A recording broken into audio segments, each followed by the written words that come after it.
तीन जादुई लहंगों की कहानी। रामपुर गांव में तीन बहनें शीला, मीला और लीला अपनी मां चांदनी के साथ रहा करती थी। चांदनी के पति का कुछ समय पहले कार एक्सीडेंट में निधन हो गया था, जिसकी वजह से चांदनी दूसरों के घर काम करके घर का खर्चा चलाया करती थी। एक दिन तीनों बहनें बाहर जा रही थी, तभी गांव की कुछ औरतें आपस में बातें कर रही थी। क्या बहन जी, तुम्हें पता है महारानी इंदुमती अपने तीनों बेटों की शादी इसी गांव की तीन लड़कियों से कराना चाहती है। हाँ, मैंने भी सुना है। ऐसे ही सभी औरतें बातें कर रही थी। तभी एक सैनिक गांव में महारानी का प्रस्ताव लेकर आता है। सुनो सुनो सुनो गांव वासियों सुनो, महारानी इंदुमती ने इस गांव की सभी लड़कियों को आमंत्रित किया है। महारानी अपने तीनों बेटों की शादी इस गांव की तीन लड़कियों से कराना चाहती हैं, इसलिए सभी लड़कियां सुंदर सुंदर लहंगे पहनकर आएंगी। ये बात सुनकर तीनों बहनें और गांववासी बहुत खुश होते हैं। ये बातें सुनकर तीनों बहनें अपने घर चली जाती हैं और सारी बातें जाकर अपनी माँ को बताती है।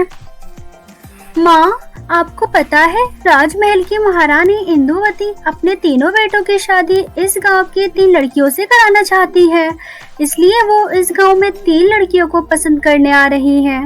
राजमहल में सिर्फ लहंगा पहनकर ही जा सकते हैं। ये सब सुनकर चांदनी अपनी तीनों बेटियों से कहती है, मेरी प्यारी बच्चियों, तुम्हें उदास होने की जरूरत नहीं है। मैंने कुछ पैसे जोड़कर रखे हैं, मैं उन्हीं पैसों से तुम्हारे लिए सुंदर सुंदर लहंगे लेकर आ जाऊंगी। इतना कहकर चांदनी वहां से चली जाती है।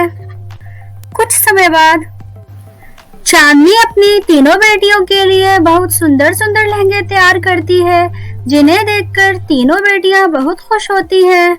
इस बात की खबर उसके पड़ोस में रहने वाली चंचल और आरती को पता चल जाती है। चंचल और आरती वो दोनों चुपके से उसके घर में चली जाती हैं और तीनों के लहंगे जला देती हैं। देखा आरती, अब तीनों बहनें राजमहल नहीं जा पाएंगी और इतनी जल्दी तो लहंगे भी तैयार नहीं होंगे।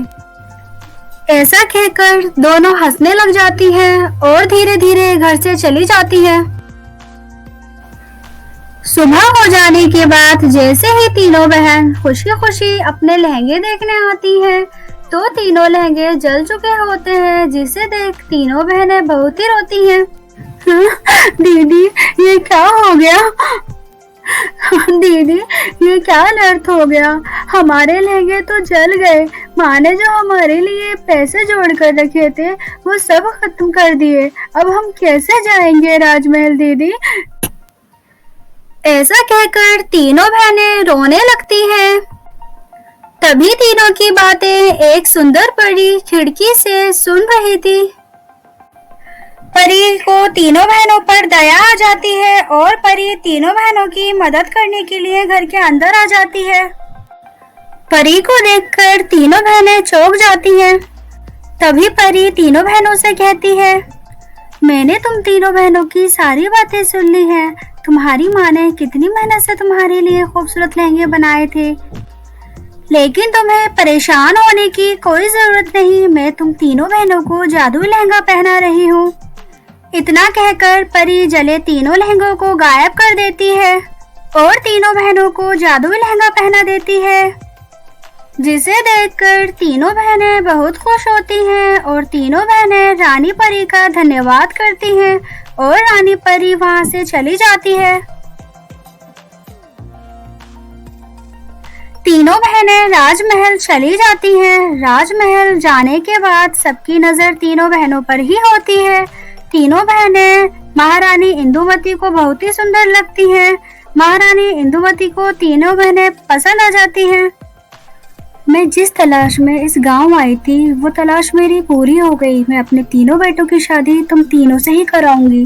तुम बहुत ही सुंदर हो। ये बातें सुनकर तीनों बहनें बहुत खुश होती हैं। तीनों बहनों की शादी इंदुमती महारानी के बेटों से हो जाती है। ये तीन बहनें एक खुशहाल जीवन बिताती हैं। कैसी लगी आपको हमारी स्टोरी? अगर अच्छी लगी हो तो लाइक करना मत भूलना और हाँ, सब्सक्राइब करना भी मत भूलना।